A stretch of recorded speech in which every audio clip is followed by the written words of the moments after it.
নমস্কার বন্ধুরা, Monica's food খাজানাতে সবাইকে স্বাগত। বন্ধুরা, এই সময় বাজারে প্রচুর কাঁচা আম পাওয়া যাচ্ছে। আজ তৈরি করব কাঁচা আমের টক ঝাল মশলাদার আচার। আর এই আচার আপনারা সারা বছর সংরক্ষণ করে রাখতে পারবেন। রোদে দেওয়ারও কোনো প্রয়োজন নেই। খুব সহজ পদ্ধতিতে বাড়িতে কিভাবে দোকানের মতো আমের আচার তৈরি করা যায় সেটাই আজ আমি আপনাদের সঙ্গে শেয়ার করব। ভিডিওটি স্কিপ করবেন না, স্কিপ করলেই সঠিকভাবে আমের আচার তৈরি করা যাবে না। বন্ধুদের কাছে রিকোয়েস্ট রইল ভিডিওটি শেষ পর্যন্ত দেখুন, আর ভিডিওর শুরুতে একটা লাইক দিয়ে ভিডিওটি কন্টিনিউ করুন। তাহলে চলুন শুরু করছি আজকের রেসিপি। আমের আচার তৈরি করার জন্য আমি নিয়েছি 1 কেজি কাঁচা আম। আমগুলো 2 ঘন্টা জলে ভিজিয়ে ভালো করে ধুয়ে নিয়েছি। এবারে একটা পরিষ্কার কাপড় দিয়ে আমগুলো মুছে নিতে হবে।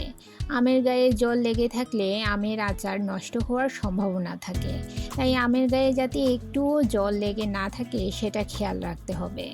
এখন আমগুলো কেটে নিলাম। আমের খোসা সমেত সমস্ত আম এভাবে লম্বা লম্বা করে কেটে নিয়েছি। এবারে এতে দিয়ে দিলাম 1 চামচ হলুদ গুঁড়ো ও 3-4 চামচ নুন। নুনটা একটু বেশি করেই দিলাম। কাঁচা আমের আচার তৈরি করতে নুনের পরিমাণ একটু বেশিই লাগে। কাঁচা আমে প্রচুর জল থাকে, নুন ও হলুদ দেওয়ার কারণে আম থেকে জল বেরিয়ে যাবে। এর ফলে আমের আচার দীর্ঘদিন সংরক্ষণ করে রাখা যাবে। নুন ও হলুদ আমের সঙ্গে মিশিয়ে নিয়ে ঢাকা দিয়ে রেখে দেব পুরো 1 দিন। সারা রাত এভাবে ঢেকে রাখার ফলে আমের মধ্যে যে জল রয়েছে সেটা বেরিয়ে যাবে। 1 দিন পর দেখুন আম থেকে কতটা জল বের হয়েছে।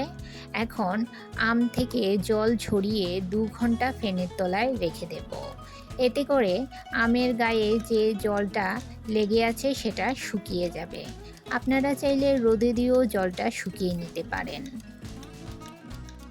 দেখুন আম থেকে কতটা জল বের হয়েছে। এই জলটা যদি থাকতো আমের আচার নষ্ট হয়ে যেত। যতক্ষণে আম শুকোচ্ছে আমি আচারের জন্য মশলা তৈরি করে নেব।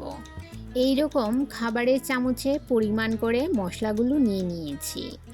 এখানে নিয়েছি 2 টেবিল চামচ হলুদ সর্ষে, 2 টেবিল চামচ মৌরি, 3 চামচ নুন, 1 চামচ মেথি, 1 চামচ কালো জিরে, 1 চামচ জিরে, 1 চামচ জোয়ান আর 2 টেবিল চামচ রসুন কুচি নিয়েছি ও 1 টেবিল চামচ নিয়েছি আদা কুচি।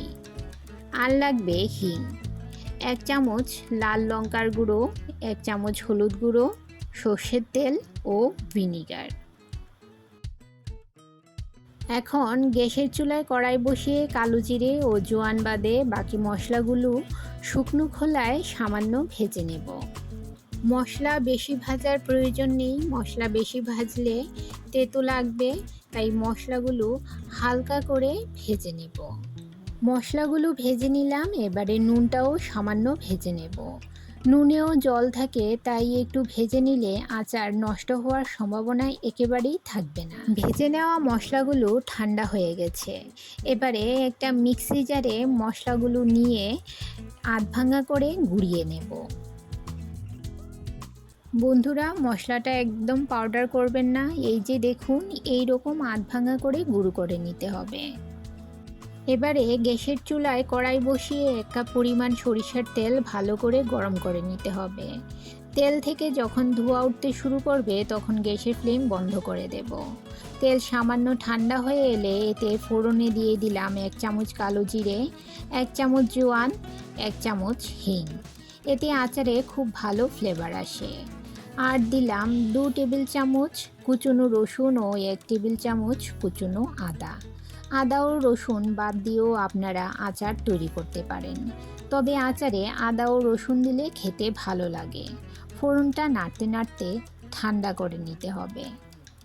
ফোড়ন ঠান্ডা হয়ে গেলে একটা পাত্রে ঢেলে নিলাম। আমার চ্যানেলে নতুন বন্ধু হয়ে থাকলে চ্যানেলটি সাবস্ক্রাইব করে পাশে থাকা বেল আইকনটি প্রেস করুন আর নোটিফিকেশন অল করুন পরবর্তী ভিডিওর আপডেট পেতে।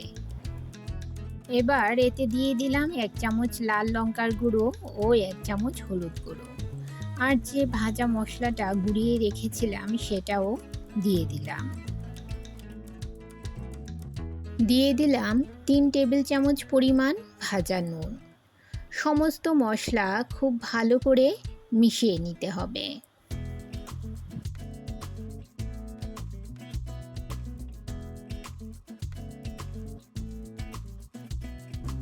আচারের মশলা তৈরি হয়ে গেছে। এবারে যে আমগুলো শুকোতে দিয়েছিলাম সেই আমগুলো দিয়ে দেব। দেখুন বন্ধুরা, আমের গায়ে একেবারেই জল নেই। 2 ঘন্টা ফ্যানের তলায় রেখে দিয়েছিলাম, জলটাও আমের গায়ে একদমই নেই, পুরো জলটা শুকিয়ে গেছে। এখন মশলার সঙ্গে আমগুলো ভালো করে মিশিয়ে নেব। আমের আচারের রেসিপিটি কেমন লাগলো কমেন্ট করে জানাতে ভুলবেন না। এবারে এতে দিয়ে দিলাম 2 টেবিল চামচ পরিমাণ ভিনিগার। ভালো করে আমের সঙ্গে মিশিয়ে নিতে হবে।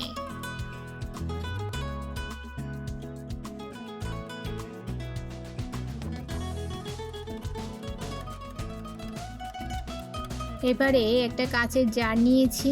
কাচের জারটা গরম জল দিয়ে ভালো করে ধুয়ে শুকিয়ে নিয়েছি। খেয়াল রাখতে হবে যাতে কোনো জায়গায় জল না থাকে, তাহলেই আপনারা অন্তত 2 বছর এই আমের আচার সংরক্ষণ করে রাখতে পারবেন।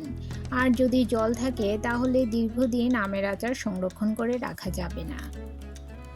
দুটো জারে আচারটা ভরে নিলাম।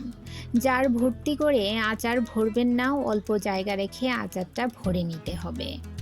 এবারে আরও কিছুটা তেল গরম করে ঠান্ডা করে নিয়ে আচারের উপর দিয়ে দিলাম। তেলের নিচে যেন আচারটা থাকে আর উপরে তেল ভাসতে থাকে, তাহলে আচারে ফাঙ্গাস হবে না আর দীর্ঘদিন পর্যন্ত আচারটা সংরক্ষণ করে রাখা যাবে। এবারে একটা চামচের সাহায্যে আচারগুলো চেপে চেপে দিতে হবে, যেন বোতলের ভেতর কোনো এয়ার গ্যাপ না থাকে। দুটো জারেই সরিষার তেল একটু বেশি করে দিয়ে দিলাম। আচারে কাঁচা তেল দেবেন না, তাহলে আচার নষ্ট হয়ে যাবে। আর আচার নেওয়ার সময় বা আচার খাওয়ার সময় যখন যে চামচ দিয়ে আচারটা নেবেন সে লক্ষ্য রাখবেন সেই চামচে যেন কোনোভাবে জল লেগে না থাকে। তৈরি হয়ে গেল দোকানের মতো টক ঝাল আমের আচার। এভাবে আমের আচার তৈরি করে দীর্ঘদিন সংরক্ষণ করে রাখতে পারবেন।